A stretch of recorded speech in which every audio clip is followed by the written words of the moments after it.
David, let me ask you a question.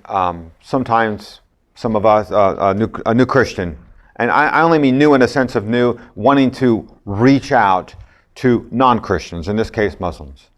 And they look at the Quran, the Hadith, and all this language and all these potential books that they may need to read, and it's almost like they're staring at a mountain and say, where do I start? What would you recommend to someone who says, I want to do this.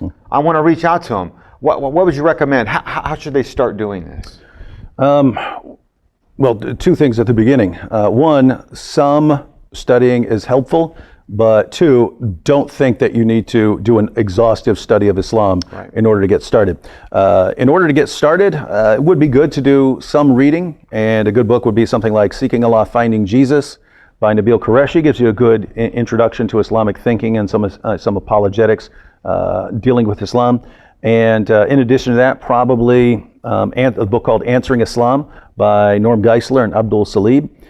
Excellent book, and if you read those two, you've got a good foundation. You've got a good foundation in apologetics dealing with Islam, and you certainly would have, just by reading those two books, a good enough foundation to go out and get started. And the reason I say that you shouldn't think that you need to have done an exhaustive study of Islam is, one, that can be a massive obstacle. If you're looking at all the Muslim sources, I have shelf after shelf after shelf after shelf of Muslim sources. If someone thought, hey, I need to know all of this before I go out and engage Muslims, we wouldn't have any Christians engaging Muslims. But so there is a much easier way. One thing would be understanding that many Muslims would love to talk about Islam with you. One, because their religion actually calls on them to share Islam with people. It's chapter 16, verse 125 of the Quran, commands them to invite people to Islam. So if they take the religion at all seriously, they're supposed to be inviting you to Islam. And two, your average Muslim believes that we've all been given a false picture of Islam through the media and what we've seen. When we see something about Islam on the news, very often it is because there was a terrorist attack or something like that. So they think we've been misled about the true nature of Islam, and they would love to tell us the truth about Islam, what they regard as the truth about Islam. And so once you're aware of that, it becomes pretty easy to get a conversation started, and all you have to do is kind of open the door for the Muslim. And you can do this very, very easily. You can say, hey, I've read a little bit about Islam, but I'm interested in knowing a little bit more about your personal perspective. I was wondering, could you tell me what you believe about Islam? And your average Muslim would be thrilled if you asked a question like that, right? Just like you would be happy if someone asked you, hey, I'd be interested in what you believe as a Christian. So opening that door, the Muslim is going to be very happy to start explaining what Islam teaches.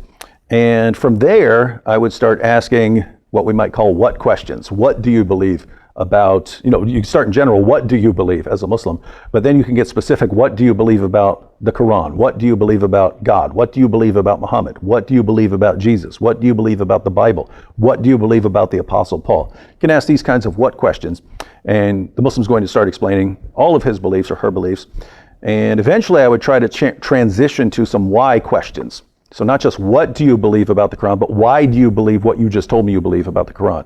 So you just told me that you believe the Quran has been perfectly preserved. Why do you believe that the Quran has been perfectly preserved? Why do you believe that Muhammad is the greatest man in history? Why do you believe that Jesus was merely a prophet? Why do you believe the Bible's been corrupted? Why do you believe these things? And what that's going to do is that's going to give you this specific person's beliefs and this specific person's reasons for believing the things that he believes or she believes. And what that allows you to do is not try to go out and study every possible position or every possible view a Muslim might hold, but this particular person's views, right? So if this particular person has said, I believe that the Quran has been perfectly preserved because of this or that, then at some point you can say, I've never really looked into that before. Would you mind if I went and studied this a little in my free time, looked up some articles on this, and that I got back to you on it so we could have a discussion? And here again, notice if a Muslim said that to you, hey, you've given me some claims about Christianity. Would you mind if I went back and looked into it and we got together again? You'd be thrilled. Fine. Guess what? So would many, many Muslims. And so if you start like that, then you can go and focus on particular issues. So you don't have to go and look at shelf after shelf after shelf of books. You have an issue to go study, or 2 or 3 issues that you're going to go study. And that allows you to sort of zero in. And at that point, I would go to a website, Answering Islam, and go to the Answering Islam website, and whatever the topic is, there are going to be articles on there on the topic that will take you through what the Muslim sources say, or how to respond to objections against Christianity. You can focus on those particular issues, then go back to your Muslim friend, have a discussion continue that discussion. But one thing you'll notice is that as you have future discussions with Muslims, you're going to keep noticing more and more overlap. In other words, you'll run into the same claims from other Muslims. But guess what? Now you've already studied it, because you studied it for this other Muslim, but now this other Muslim is bringing up something else. Bringing up the same thing. And so you're already prepared. And so each time you engage in a conversation, you're more and more prepared. And that's how I learned most of what I learned about Islam. Learn it sort of on the go. And I think that's a good way to go. Yeah, you're right. Just start. And I like your advice of a good couple foundational books. And I like what you said, that I don't have to read a stack of books. I can read a couple good foundational books.